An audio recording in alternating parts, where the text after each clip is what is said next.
ভালো লাগলে like, comment, share এবং সাবস্ক্রাইব করে দেবেন। নমস্কার।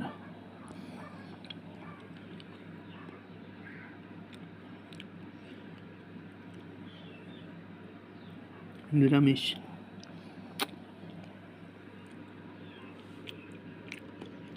কোনো আদা রসুন পেঁয়াজ ইউজ করা হয় না।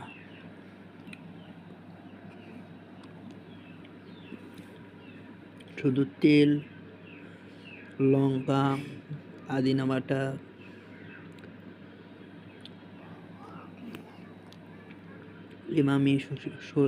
ইমামি তেল, আর হচ্ছে আপনার পনির, এগুলো দিয়ে রান্না করা হয় এবং পাকা টমেটো